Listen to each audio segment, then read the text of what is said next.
চাঁদপুর সহ যেসব জেলায় ইলিশ মাছ বেশি ধরা পড়ে সেসব জেলায় দাম নির্ধারণের প্রস্তাবে নীতিগত অনুমোদন দিয়েছে অন্তর্বর্তী সরকার। এ বিষয়ে মৎস্য ও প্রাণী সম্পদ মন্ত্রণালয়কে ব্যবস্থা নেওয়ারও নির্দেশ দেওয়া হয়েছে। এমন সিদ্ধান্তে ক্রেতারা সন্তুষ্টির কথা জানালেও হতাশ ব্যবসায়ীরা। চাঁদপুর প্রতিনিধি নিয়ামত হোসেনের তথ্যচিত্রে দেখুন desk report. Tylox toilet cleaner, যার অ্যান্টিব্যাকটেরিয়াল এজেন্ট টয়লেটের কোনায় কোনায় পৌঁছে ৯৯% জীবাণু ধ্বংস করে।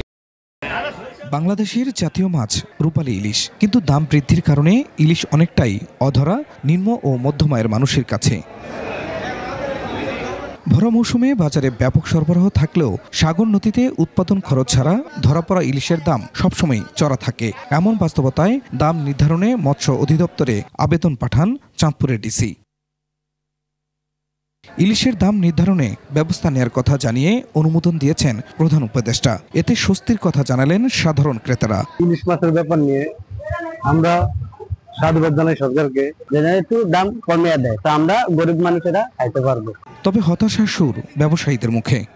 আসলে এটা নির্ধারণ করা সম্ভব না এই কারণে, কারণ এটা পচনশীল মাছ, তো গেলে মাছ ধরা পর্যন্ত যে কস্টিং গুলো আসে এগুলা থেকে এগুলো যোগ করতে হবে।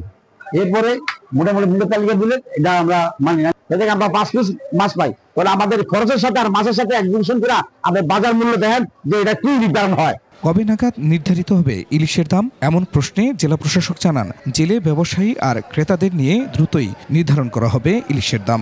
আমাদের বিভিন্ন স্টেক হোল্ডার, বিশেষ করে জেলে, মৎস্যজীবী, আড়তদার যারা আছে, সিভিল সোসাইটি এবং ক্রেতা ভোক্তা, তাদের সাথে কথা বলি হয়তো আমরা একটা সুনির্দিষ্ট প্রপোজাল আমরা মন্ত্রণালয়কে প্রেরণ করব। মন্ত্রণালয়ে চিঠি যাওয়ার পর থেকেই চাঁদপুরে কিছুটা কমেছে ইলিশের দাম, তবে ভরা মৌসুমেও এখনও সাধারণ মানুষের নাগালের বাইরে।